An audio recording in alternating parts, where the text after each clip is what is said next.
Hello everyone, this is part 7 video on past year NEET questions from the topic work, energy and power. We'll start with a question that has come in the year 1997. A metal ball mass 2 kg moving with a speed of 36 km per hour has head-on collision with a stationary ball of mass 3 kg. Means what? We have a 2 kg object ball which is coming with a speed of 36 km per hour. It is having a head-on collision with a stationary 3 kg, means this is at rest. If after collision both the balls move as a single mass, means this is what we'll consider as the perfectly inelastic collision. In case of the head-on collision, if it is perfectly inelastic, means what will be the outcome? The objects will stick together and move as a single mass. Then the loss in kinetic energy due to the collision is, so we need to find what is the loss in kinetic energy. So here if you look at these options, right, they are giving us the answer in terms of the SI unit. So what we'll do is the initial velocity of the 2 kg mass is given as what? 36 km per hour. Let us convert this into the SI system of unit. How do you convert it? 36 into 5 by 18. So 18 ones, 18 twos. That is what? 10 meter per second. Now after the collision, both of them will stick together and move. Let us say the common velocity is V. Now any collision, whether it is elastic or inelastic, the conservation of momentum will be satisfied, which means initial momentum is only for the 2 kg ball. So initial momentum of the 2 kg ball is what? 2 kg into 10 meter per second. The 3 kg ball is stationary, means momentum is 0. Finally both of them are moving together, means it will be like what? 2 kg plus 3 kg, totally be like a 5 kg object. It will move with a velocity V, say. So here we can find the value of this V. So left hand side is what? 20 kg meter per second is equal to 5 kg into V. So kg will be cancelled, 5 ones are, 5 fours are, which means V will be equal to what? 4 meter per second. So after the collision, both of them will stick together and move with a speed of 4 meter per second. Now we'll keep this value. So here we need to find what is the loss in the kinetic energy due to the collision, right? So after the collision, both of them are moving together with the common speed value of 4 meter per second. Now the initial kinetic energy, only the 2 kg ball is having the velocity, so kinetic energy will be only for that, half into, since everything is in the SI system, we'll just omit the units for some time, half into 2 into 10 square, that is what? 100. SI unit will be joule. Final kinetic energy, this entire thing is like one object now, half into 5 into moving with a velocity or speed of 4. So what is this? Half into 5 into 4 square will be 16. So 2 ones are, 2 eights are, that is what? 8 into 5, 40 joules. So the loss in kinetic energy will be what? Loss means what? Initial kinetic energy will be higher, final kinetic energy will be lesser. So initial kinetic energy minus final kinetic energy, that is what? 100 joule minus 40 joules, that will be 60 joules. The correct answer is option D. So it's a very standard model of question, finding what is the loss in kinetic energy in a head-on perfectly inelastic collision. Now one thing we need to keep in mind, only when it is a perfectly inelastic collision in the head-on category. Head-on means what? The velocities of the particles before and after the collision, they will be confined to the same straight line. In that case only the objects will be sticking and then moving. This is something that a lot of us omit. So this sticking and moving together in a perfectly inelastic collision, right, is only when it is a head-on type of collision. Next we have a question that has come in the year 1997. A body moves distance of 10 meter along a straight line under the action of a 5 Newton force.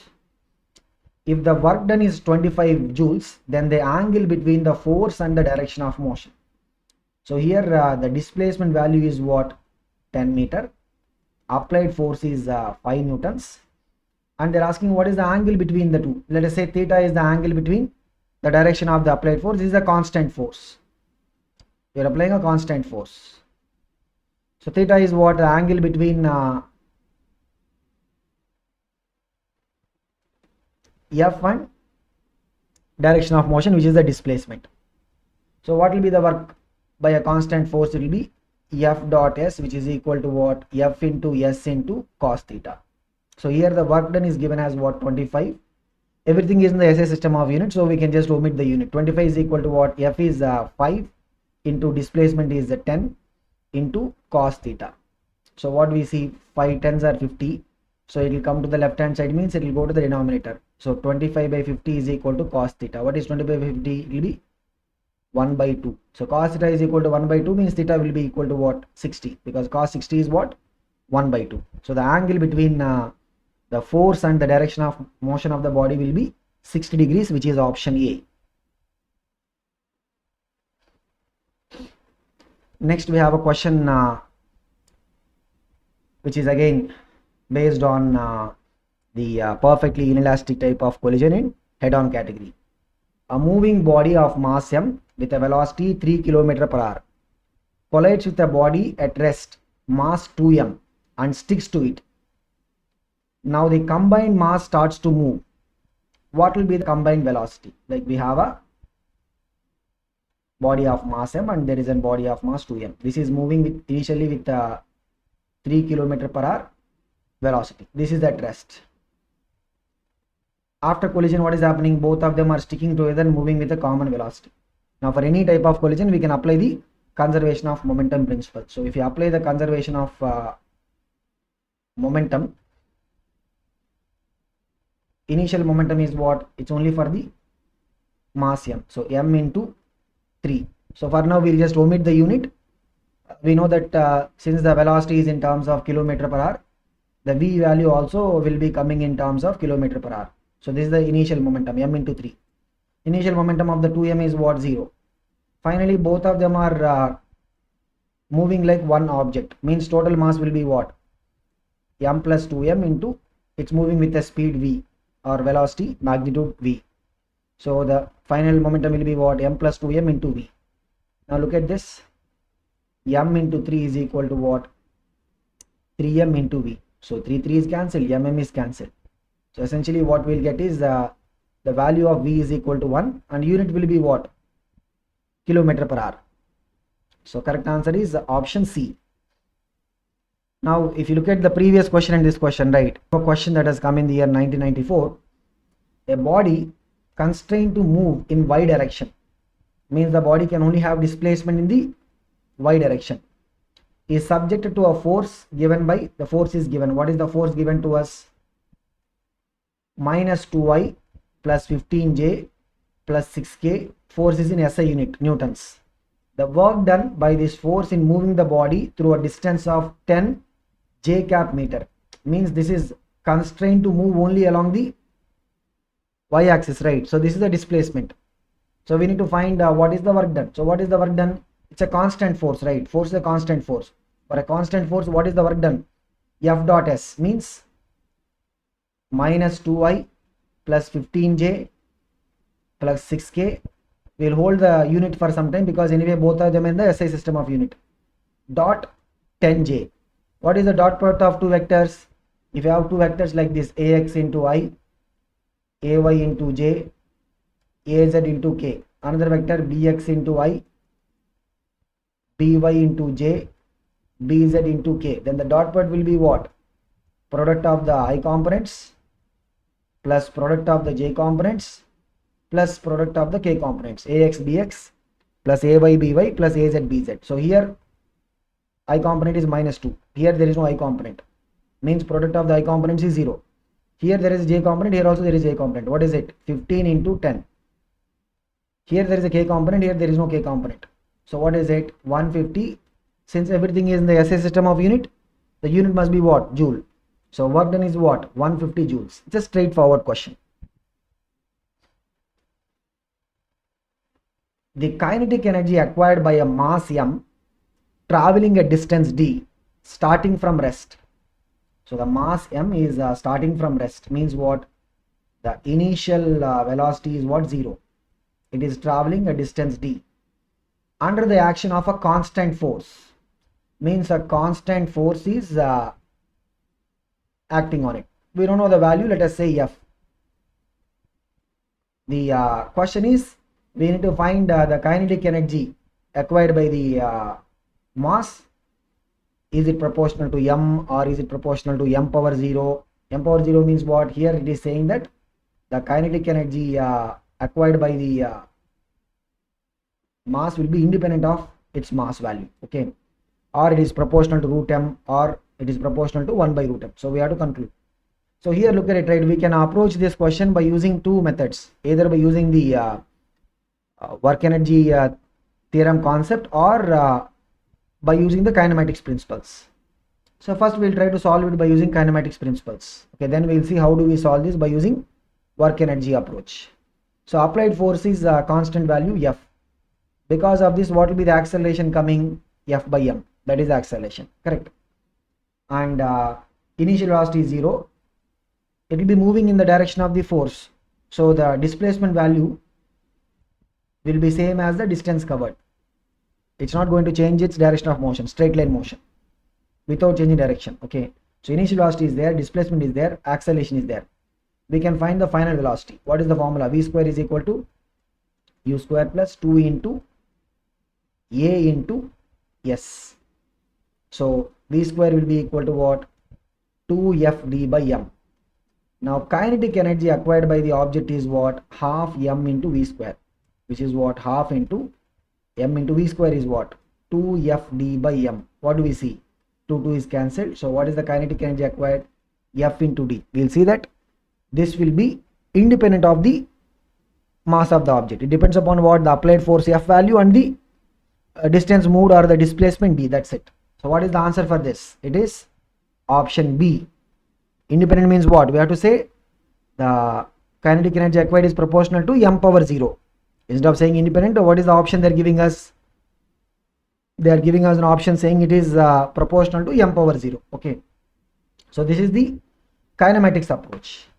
Now let us see what is the work energy theorem approach. Work energy theorem approach is based upon what? Work done by the applied force.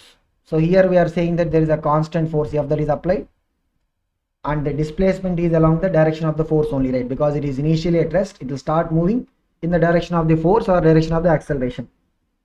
So displacement and work, force both are in the same direction. So F and displacement are in same direction.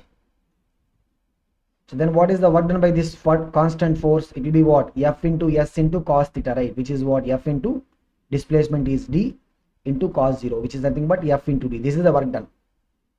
And what is the work energy theorem concept?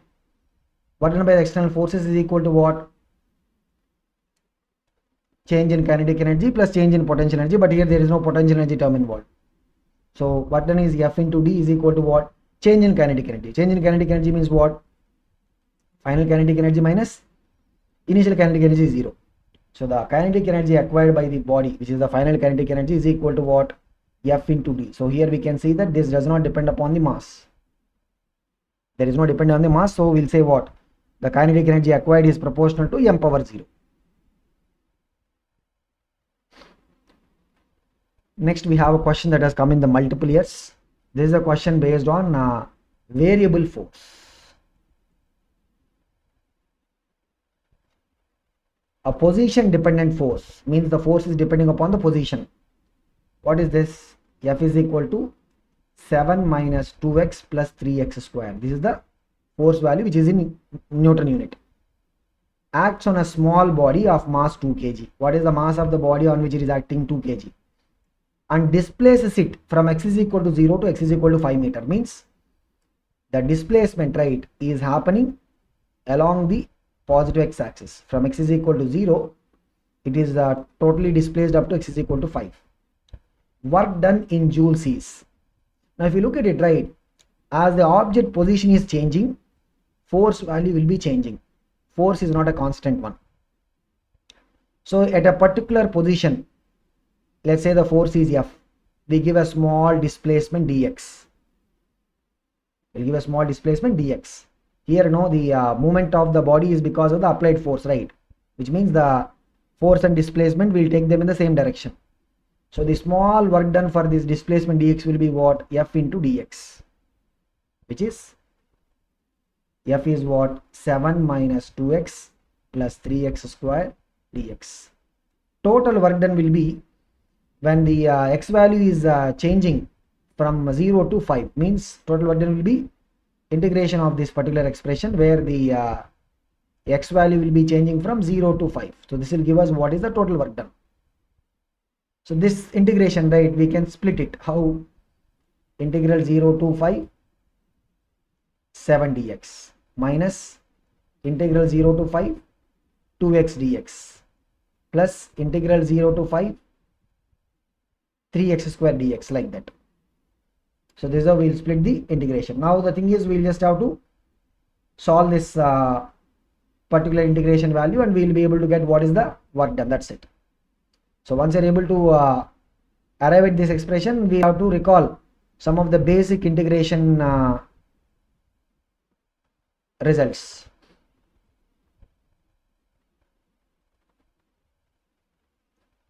So what are some of the basic integration results?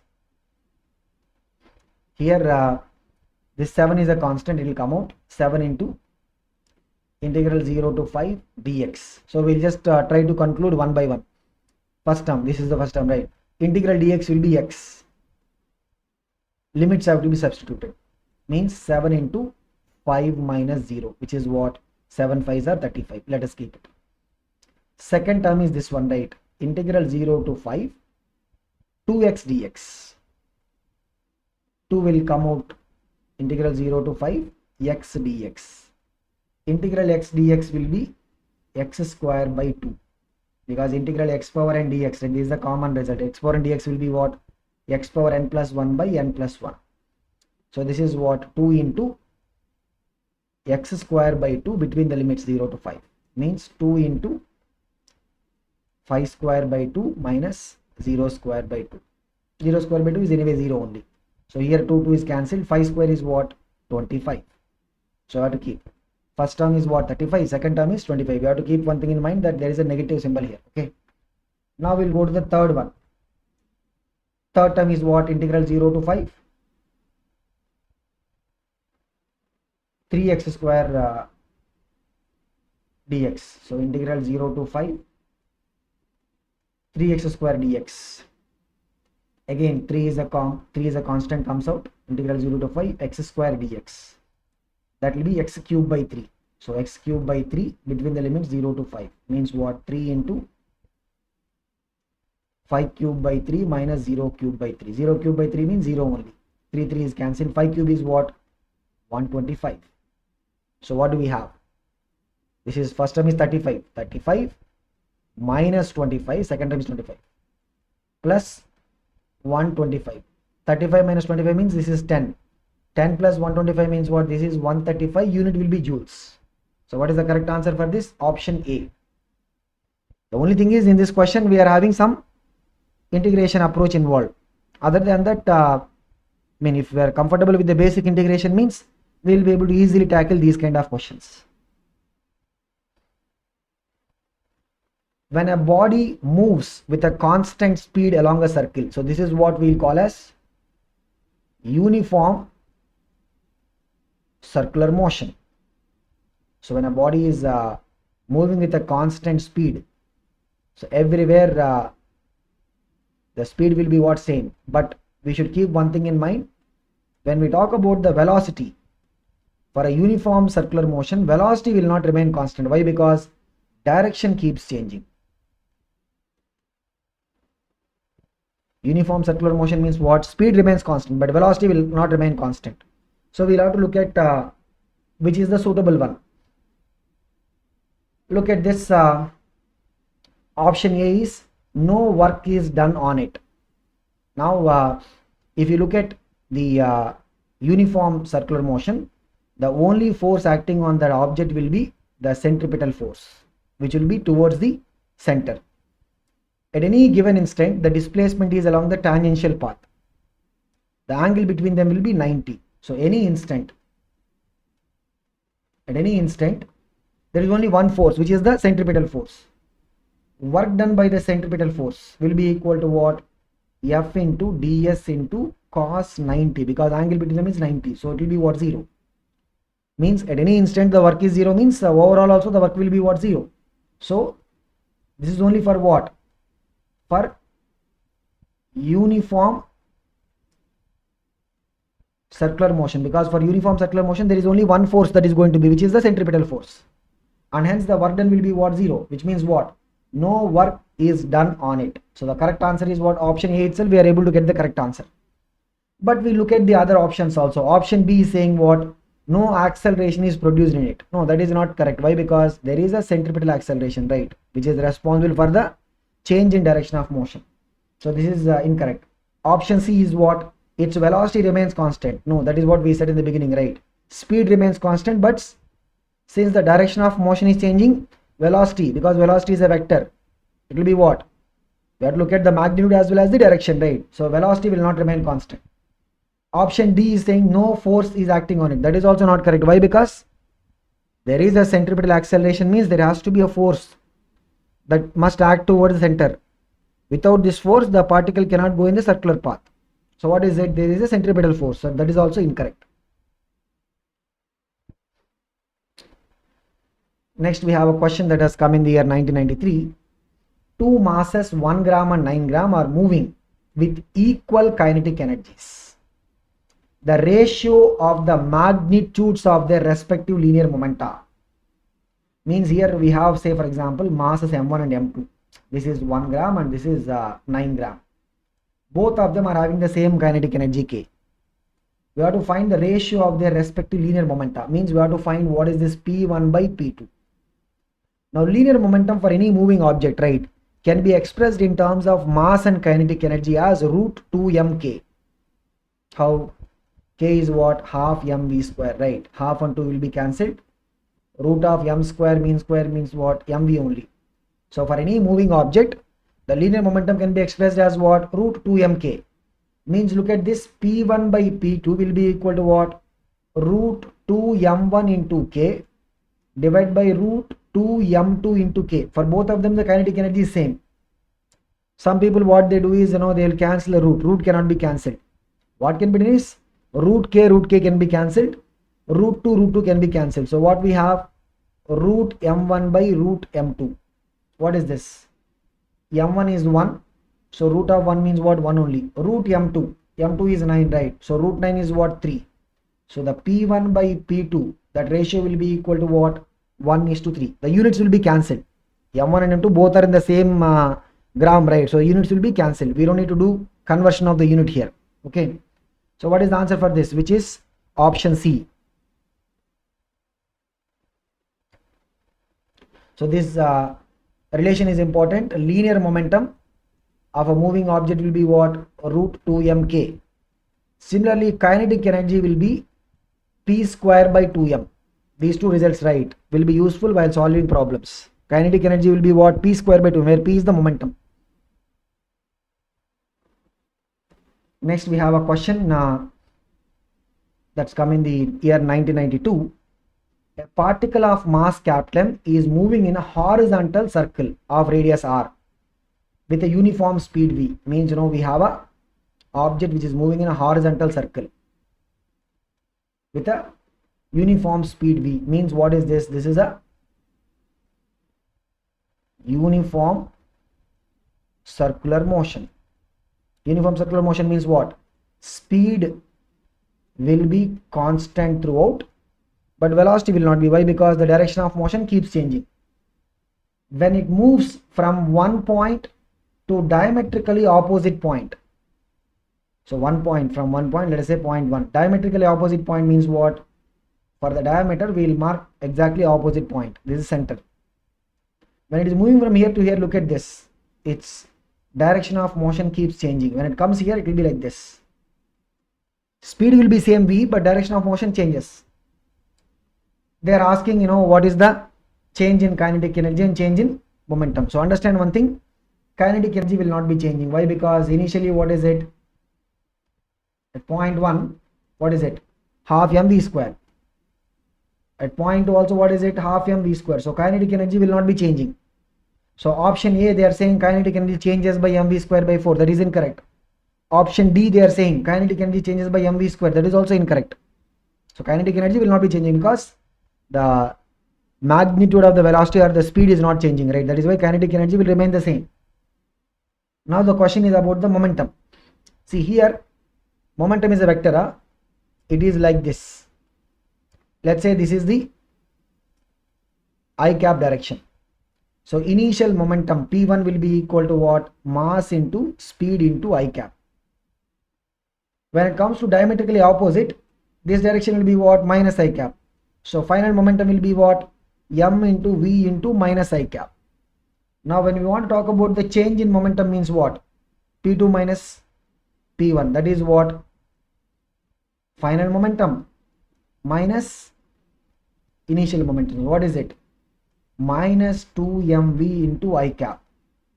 Just the magnitude, right? What is the magnitude of change in momentum? We'll take a modulus.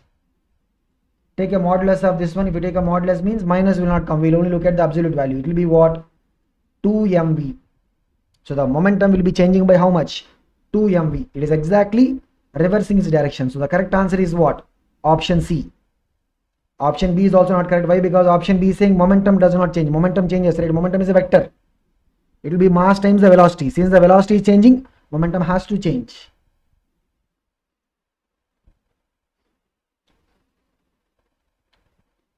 How much water a pump of 2 kilowatt means? This is the power.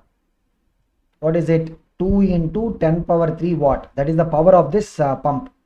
How much water a pump of 2 kilowatt can raise in 1 minute to a height of 10 meters.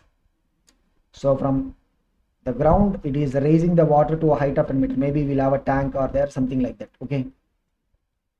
So when it is raising water, what it is, the pump situated below, right? What the pump is essentially doing is, it is doing work, because the water, let's say m is the mass of the water that is raised in that time t. What is the time given here? 1 minute means what? 60 seconds. The mass is going from the ground to a height h, which is equal to what? 10 meter. The increase in potential energy of the mass is what?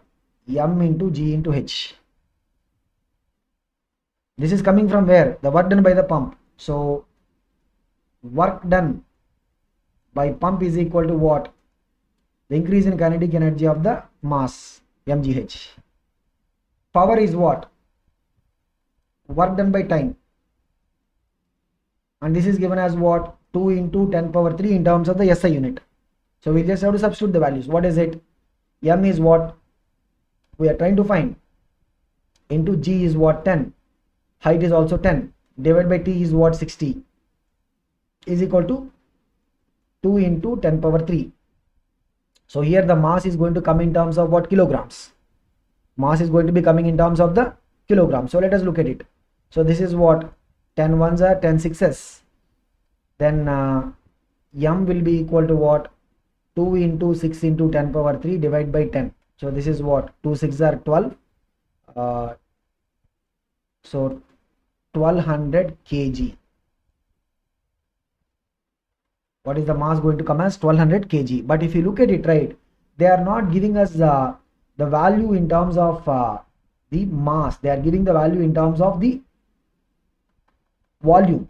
So they are saying, 1000 liters, 100 liters, 1200 liters, 2000 liters, like that. They are giving the amount of water in terms of volume. So this is where we have to use some of the basic understanding about the density.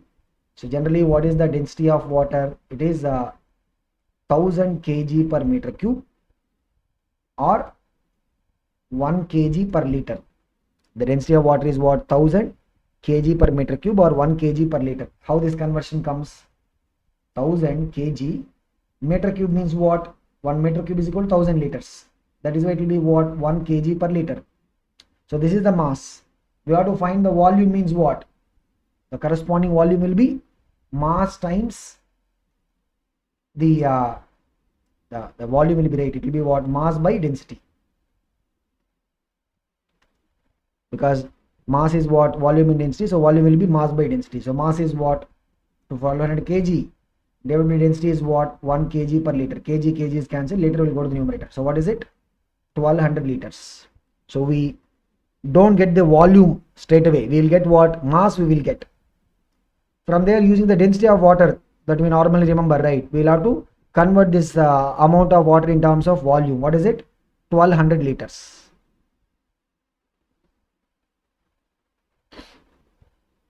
A bullet of mass 10 grams leaves a rifle at an initial velocity of 1000 meter per second. Means the bullet is leaving the rifle. What is the mass of the bullet? 10 grams. It is leaving with a velocity of 1000 meter per second. Strikes the earth at the same level with a velocity of 500 meter per second. So it is striking somewhere at the same level. Means its height is not changing. What is the velocity here? 500 meter per second. Work done in joule for overcoming the resistance of the air will be. See, when the bullet is moving, right, there is an resistance offered by the air. This is something that we normally observe. Even when we are going on a bike, we will see that there will be air resistance. As a result of it, the speed as well as the kinetic energy of the bullet is decreasing. So the decrease in kinetic energy, it is nothing but what? The work done in overcoming the air resistance. So whatever the decrease in kinetic energy or loss of kinetic energy, it is going into what? It is going into doing the work while overcoming the air resistance. So here mass is 10 grams. Let us convert this into SI unit, which is what? 10 into 10 power minus 3 kg. That is 10 power minus 2 kg. So look at what is the initial kinetic energy. Half into mass is what? 10 power minus 2 into V square. What is V square means? 1000 square. That is half into 10 power minus 2 into 10 power 6. This is 10 power 4 by 2. 10 power 4 by 2 means what? 10,000 by 2, that is 5,000. Unit will be joule because everything we are considering SI system. What is the final kinetic energy? Half into 500 the square. So what is it? Half into 10 power minus 2 into 500 square will be what? So 2 5 4 zeros will come. So 10 power minus 2 and 2 zeros will cancel. What is it? This is 2500 by 2 means what? It will be 1250 joules. That is the final kinetic energy. The decrease in kinetic energy means what? Initial kinetic energy, which is 5000 joules, minus final kinetic energy is what? 1250 joules. So 5000 minus 1250 is what? 3750 joules. So this is the decrease in kinetic energy, and this will be what? The work done in overcoming the air resistance. So answer is what? Option B.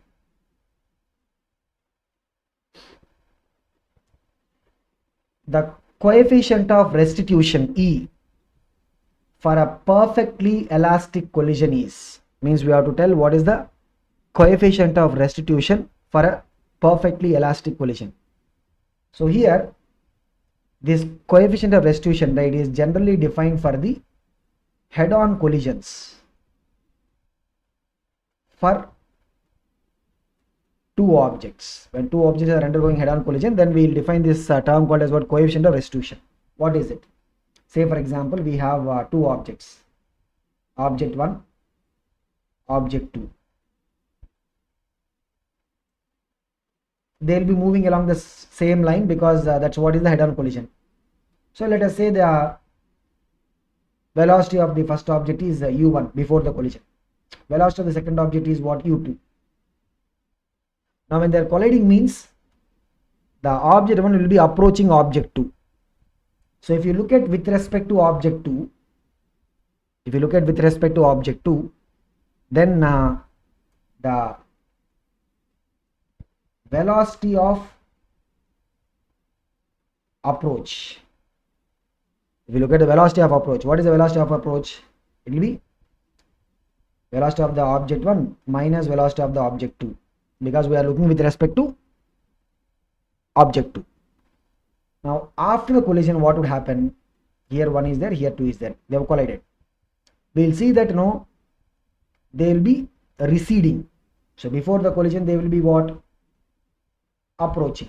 After the collision they will be, we will say, receding or moving away. Now it will appear that 2 is moving away from 1.